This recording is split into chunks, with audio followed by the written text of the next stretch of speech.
कोकणातील प्रत्येक घटनेवर असणार आहे आमची नजर.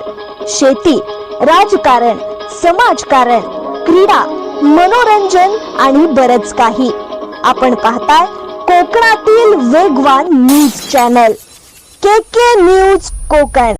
श्रीवर्धन प्रांत कार्यालयात लाचखोरीचा स्फोट, अव्वल कारकून व शिपाई अँटी करप्शनच्या जाळ्यात. सामान्य शेतकऱ्याला आपल्या हक्काच्या कामासाठी सरकारी कार्यालयांचे उंबरठे झिजवावे लागतात. याचा प्रत्यय पुन्हा एकदा श्रीवर्धन येथे आला आहे.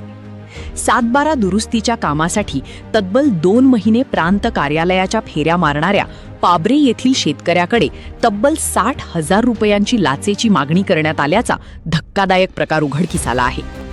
या प्रकरणी शेतकऱ्याने धाडस दाखवत अँटी करप्शन विभागाकडे तक्रार दाखल केली. त्यानंतर उपअधीक्षक सरिता भोसले यांच्या मार्गदर्शनाखाली अँटी करप्शन विभागाने सापळा रचला.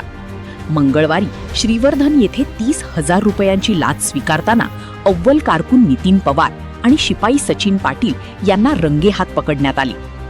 हक्काचे काम करून देण्यासाठी शेतकऱ्यांकडून पैशांची मागणी करणाऱ्या भ्रष्ट अधिकाऱ्यांमुळे सर्वसामान्य नागरिक त्रस्त झाले आहेत. 7/12 दुरुस्तीसारख्या नियमित प्रशासकीय कामासाठी ही लाच मागितली जात असेल तर ग्रामीण भागातील नागरिकांनी न्याय कुणाकडे मागायचा, असा संतप्त सवाल आता उपस्थित होत आहे.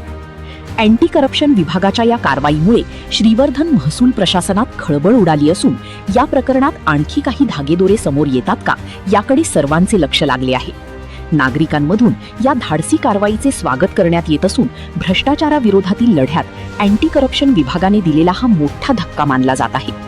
श्रीवर्धन येथून KK न्यूजसाठी प्रतिनिधी मकसूद नजीर.